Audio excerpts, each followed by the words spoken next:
یہ ہوتا ہے کہ نبی کریم صلی اللہ علیہ وسلم کے جو صحابہ کرام تھے، چاہے وہ نبی کریم صلی اللہ علیہ وسلم کے نواسے ہیں، چاہے وہ دیگر صحابہ کرام ہیں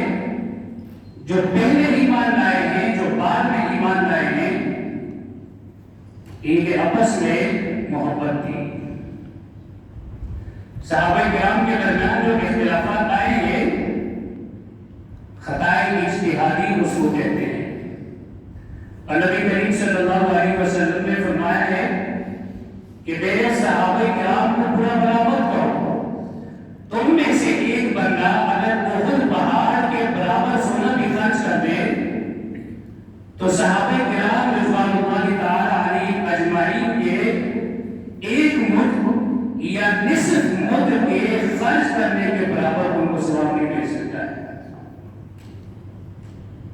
یعنی انہوں نے جو ایک مد خرچ کیا، 1.5 کلو خرچ کیا،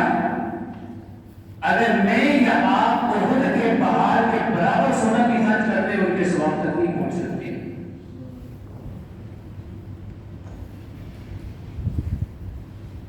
درجات کے اعتبار سے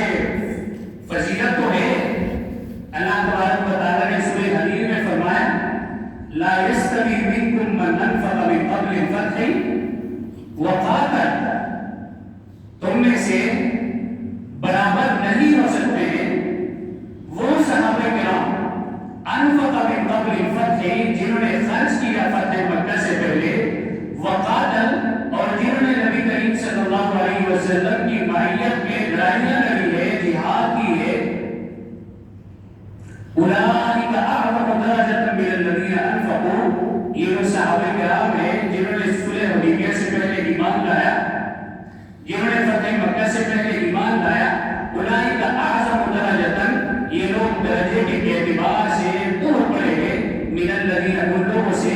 انفقوا من قبل وقاتلوا، جنہوں نے بعد میں خرچ کیا اور جنہوں نے بعد میں لڑائیاں لڑی ہیں۔ فضیلت تو ثابت ہے اس سے بعد صحابہ کرام کی پاس کا،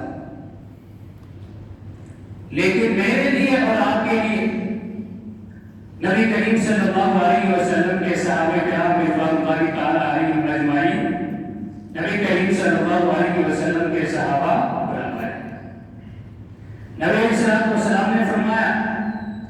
ایک وقت آئے گا نبی کریم صلی اللہ علیہ وسلم کے کہ جو امت ہے، مسلمان ہے، ان کے ایک لشکر کو جہاد میں بھیجا جائے گا، ان میں سے بعض لوگ کہیں گے کہ اس لشکر میں نبی کریم صلی اللہ علیہ وسلم کا کوئی صحابی ہے، تلاش شروع کریں گے، ایک شخص کو نہیں بھیج جائے گا، اس پوری لشکر میں نبی کریم صلی اللہ علیہ وسلم فرماتے ہیں کہ اللہ تبارک و تعالیٰ اس ایک بندے کی وجہ سے، اس ایک شخص کی وجہ سے، اس ایک صحابی کی وجہ سے انہیں فتح نصیب فرمائے گا۔ ایک صحابی ہوگا، اللہ تبارک و تعالیٰ اس کی وجہ سے سب کو فتح نصیب فرمائے گا۔ تو صحابہ کرام رضوان اللہ تعالی علیہم اجمعین کی آپس میں جو محبت ہے، الفت ہے، مہربانی ہے، اس کے بارے میں آیات مبارکہ اس کے علاوہ بہت زیادہ ہے۔ فَالَّذِينَ آمَنُوا بِهِ وَعَزَّرُوهُ